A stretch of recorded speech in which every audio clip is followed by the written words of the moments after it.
Hello, I'm Nick Wiley. Today's June 28th, 2023. Here are your latest church militant headlines. Catholic in name only Democrats issued a pro-child murder statement on Saturday in opposition to last year's Dobbs decision.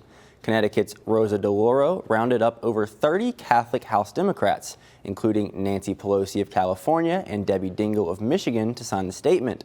Fraught with misinterpretations of the faith, it reads in part, "As Catholics, we believe all individuals are free to make their own personal decisions about their bodies, families, and futures."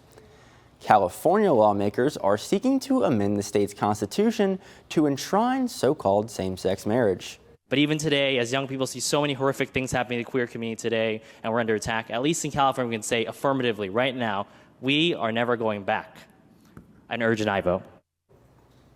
California Assembly members voted overwhelmingly in favor of the amendment, which will now be debated in the state Senate. A leftist organization is taking credit for a cyber attack against the city of Fort Worth, Texas. Siege Sec, the organization, targeted the city over Texas laws that prevent the mutilation of children in so-called gender-affirming care.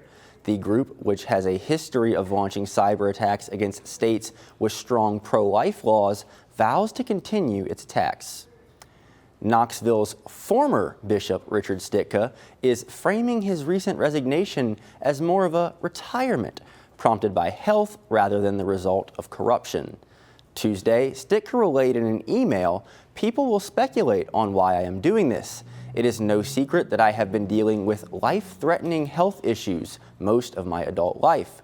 I recognize that questions about my leadership have played out publicly in recent months. I would be less than honest if I didn't admit that some of this has weighed on me physically and emotionally.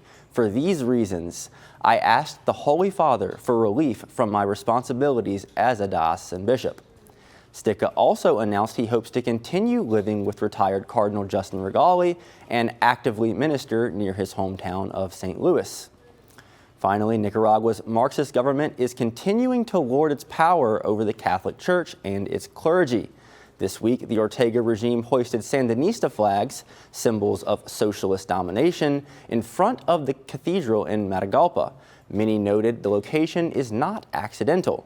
In February, the beloved Bishop of Matagalpa, Rolando Alvarez, was arrested for treason and has been languishing in a section of a Nicaraguan prison called the Hellhole ever since.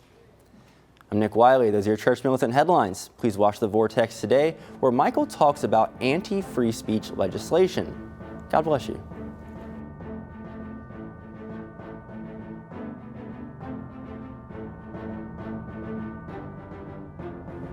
You